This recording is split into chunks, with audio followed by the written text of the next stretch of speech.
Hello everyone สวัสดีครับ from เชียงใหม่ Thailand. In this episode I will talk about the basic tools I use. If you ask like 100,000 leather crafter, we say differently. Yeah, but it can be guideline for you. If you can find in your area have some shop, the design may different, but the purpose of it to use is the same. The very first, pencil, and used for drawing on the patterns on the leather, and so many things. And the tools as user right along with it is the ruler. For me, I use metric system. For you guys, if you use in the state, you might use an inch, something like that. And the L-shaped one, this is very important for me. I use in every project to draw the patterns. So it gives you the exact L perpendicular to the straight line.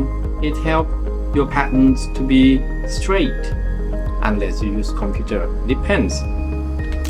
And next one is the divider, the wing divider.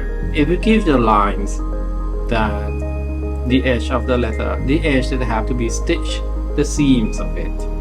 But then if I show you here, I'm not sure you can see the tips of it or not. I mod it. I make it more sharper. The glue, for me I use right now is water-based glue.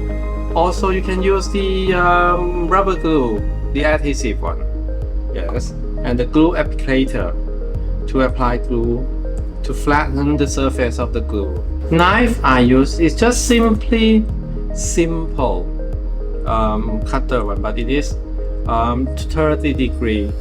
Is sharp and it can tack the blade off for the new one. It's easy to find. Next one, this is the diamond type pricking iron. For me, I use 1 dent, 2 dents and 4 dents. I use the mallet here, and I put the thick leather, wedge tan leather on it too. A flat tip plier.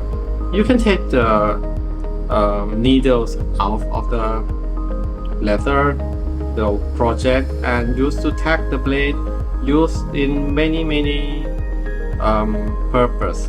The needle I use is John James. Okay, this is very good brand of it, and I use the number 4. It's small enough to use in most of the project, and it's still strong and durable. But if you stitch something large, you might need the larger one.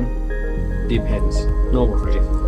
And the thread, I use the linen thread from UFO.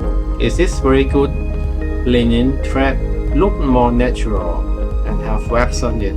And this is the thick wedge tan leather. It's like the cutting board for kitchen, but it's for leather. You can punch the pricking iron on it.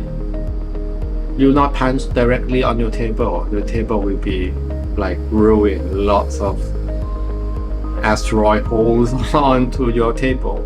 But this help, and also it keep the sharpness of the pricking iron too. This is the sandpaper. I use number 1 and number 5. This is for woodwork, for refine the edge. If you work with wedge tan leather and you have to burning the edge too. So for burning the edge, gum Tarakat. Okay, burnishing gum is needed too. About the tools that it's okay if you don't have, but this is help a lot if you work with lots of type of works. This help to measure the thickness of the leather. So you can select the thickness of the leather at the shop, at your workshop. And the last thing, this is the clamp for hold the leather project for you. So you can have like freehand stitching like this. Thank you for watching this video. It's basic tool, essential tools. I think this video can give you some ideas of how to start leatherworks. And if you see me at the first time, please consider subscribe, like and share. I will drop a new video every Saturday 9 Thailand time, and see you next time. Bye bye.